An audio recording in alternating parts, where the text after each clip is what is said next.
আমন্ত্রণ জানাচ্ছি রসিক বিলের নতুন এক ভিডিও। লাস্ট পর্বে দেখেছেন আমরা যে রসিক বিলের উপরে যে ব্রিজটা থাকে ওইটা দেখাইছিলাম। এখন আমরা আসছি হরিণ দেখতে। ব্রিজটা পার হয়ে ডান দিকে হরিণ দেখার জায়গা, ওইখানে অনেক রকমের হরিণ দেখতে পাবেন। অনেক লোকজন, আমরা জানুয়ারিতে, এই সিজনটা জানুয়ারিতে করা, কিন্তু আপলোড করতে অনেক লেট হয়ে গেছে। সো এই সিজনটা জানুয়ারিতে করা, তখন অনেক মানুষ ছিল, অনেক।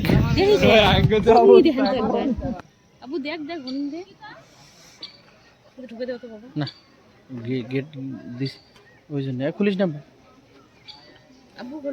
খোলা যাবে না কি, খোলা যাবে না, গরম লাগছে রে।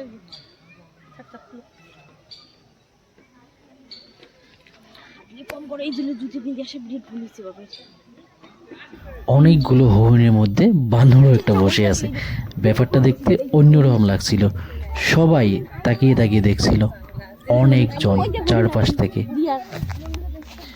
এখানে বাইরে নেট লাগানো ছিল, 2-3 মিটার ফাঁক থেকে দেখতে হয়, নাহলে কেউ আবার হাত দিয়ে স্পর্শ করতে পারে বা কোনো খাবার জিনিস দিতে পারে। সো ওইখানে একটা সেফটি নেট দেওয়া ছিল।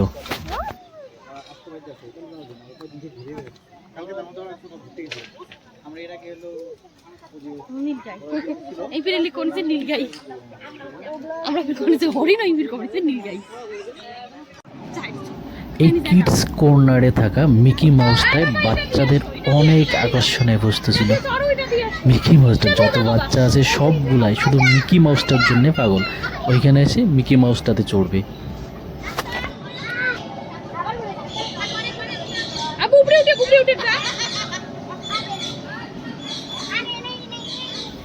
যেহেতু এখন জানুয়ারি মাস, মানে সিজনটা জানুয়ারি মাসে করা, সো অনেক সাজানো গোছানো ছিল পার্কটায়। কিন্তু আমি পরে একবার ফেব্রুয়ারি মাসে গেছিলাম, কিন্তু এইরকম জাঁকজমক ছিল না। গাছের কালার করা অনেক জাঁকজমক ছিল। এখন আমার সবাই বাড়িতে রওনা হইতেছে, আমরাও এখন আমাদের ঘোরা শেষ, আমরা এখন বাড়িতে রওনা হব। এটা কিন্তু ড্রিঙ্কিং ওয়াটার, এটাই রসিক বিলের ড্রিঙ্কিং ওয়াটার। সামনে ওইখানে দেখছেন বাথরুম, ওয়াশরুম, আর এটাই ড্রিঙ্কিং ওয়াটার। রাস্তার ধারে ড্রিঙ্কিং ওয়াটার পাবেন এবং একটু ভিতরে গেলে পাবেন ওয়াশরুম। সবাই যাচ্ছে, সো আমরাও এখন ঘোরা শেষ, এখন আমরা বাড়িতে যাব। সো আজকের মতো এটুকুই, দেখা হবে কোনো এক নতুন ভিডিওতে ইনশাআল্লাহ।